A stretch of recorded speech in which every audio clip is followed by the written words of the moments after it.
Hi guys, welcome to Third Stall Garage. My name is Doug.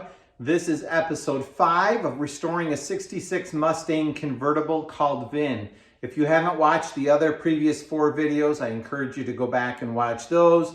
Click subscribe, hit the bell notification, tell your mom, the postman, your neighbors about it, share if you would, and come along for the ride. Today's episode is about fixing the A-pillar. I had some pretty significant rust and bondo issues on my A-pillar, also on my driver shock tower. So today's episode we're gonna learn, and I'm gonna share how I repaired those with you so you can learn how to do it too. Thanks for following along.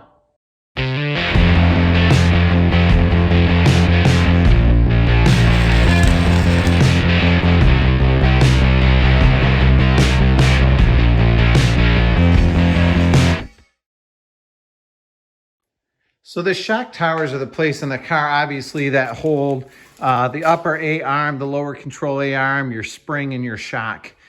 They also are a part of the Mustang that, particularly in this lower area down here, can be prone to rust. Looking at my passenger side one now, it's been sandblasted.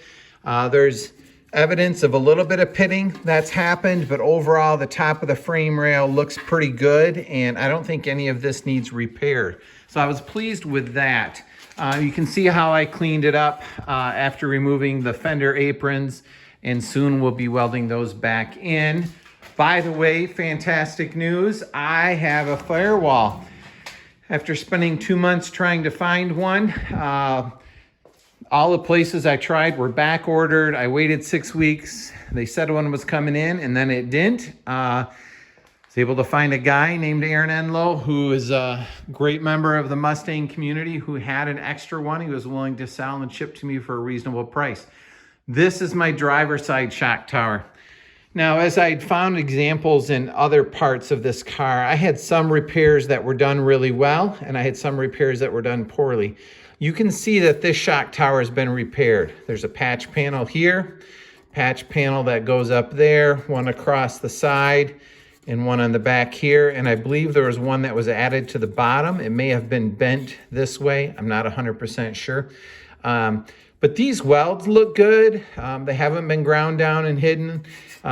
Sometimes you get stress cracks in these bolt holes. These all look pretty good to me. So I feel good about all of those repairs. This area required a little bit more work. And there's a patch panel behind here, but then on the outer side of the patch panel, where the previous owner had put a patch panel in before, the metal was still thin. So I ended up welding this up and grinding it down just to thicken the metal that was there. Does this look great? Nah, it's mediocre.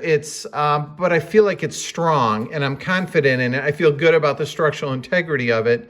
Aesthetically, nobody's gonna ever see this on the car. Now the back side of the shock tower, give me a second. Not as flexible as I used to be. The back side of the shock tower looks pretty good now. I will probably, when I get ready to prime this, add a little bit of filler to this, sand it smooth, so it looks generally stock. You can see that there's some repairs down here, and I ground those welds in, so overall they look pretty decent too. Now I'm going to show you some still photographs of what some of that welding looked like on the back side of this shock tower when I received the car. And I'll probably do a voiceover on that, or put some text on for you to take a look at a couple of those pictures before we move on to the A-pillar. All I have to say is, oh my. The conclusion I've come to is that the individual who did the welding on the outside with the patch panels that was done well is not the same individual who did the welding on the inside.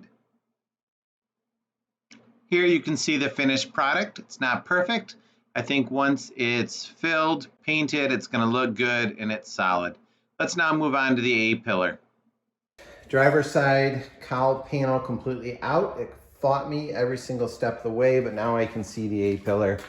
and some of the ugliness that I have to deal with. There's some patches here that need to get cut out and replaced because it's thin on the back side. Thinking down here, if anybody can tell me if that's supposed to be a hole there for water to flow down or whether that's supposed to be completely closed off, that would be great. On the inside of the A-pillars where my most of my ugliness is. Patch up there that needs to be replaced, patch down here that needs to be replaced. All right, on this part of the A-pillar, I'm not even really sure what it's supposed to look like. I think this is the hole for the switch that recognizes if the door is open or closed.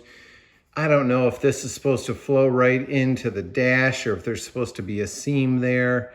I'm wondering if somebody can send me some pictures of what a good, A-pillar is supposed to look like. And any reactions or advice for patching this together. I'm decent at welding. I can weld pretty strong and grind it smooth and hide it.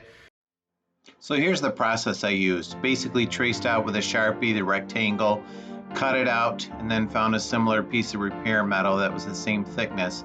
Tack welded it in. Now I was using a flux core welder, so I had to keep the welds clean.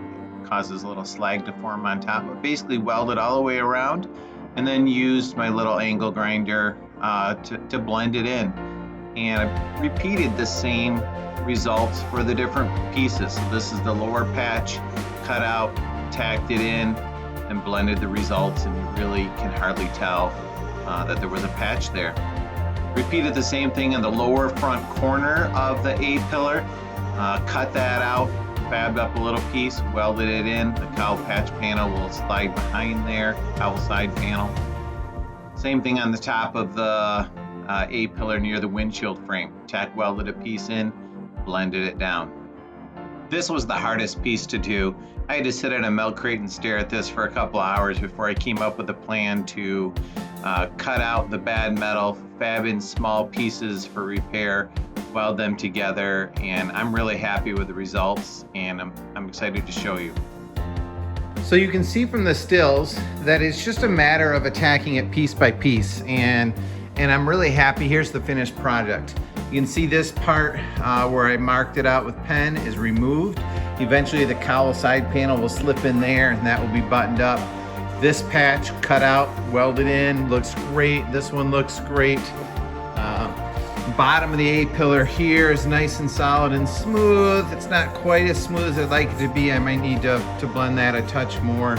And then I'm really happy with the way this came out as well. This curve looks pretty original all the way through and smooth. Again, the cowl side panel will slide up in there. Then I'll button that up and then a small patch here. So I'm really happy with the way the repair came out overall. And my takeaway from this is that if you just take your time, attack things methodically, think about it, and do your best, you can tackle more than you think you can when you're feeling down and overwhelmed.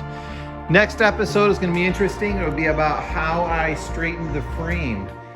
So stay tuned soon for part 6 in the restoration of a 1966 Mustang called Vin. Thanks for watching. Have a great day. Feel free to comment and ask any questions or make any suggestions you want.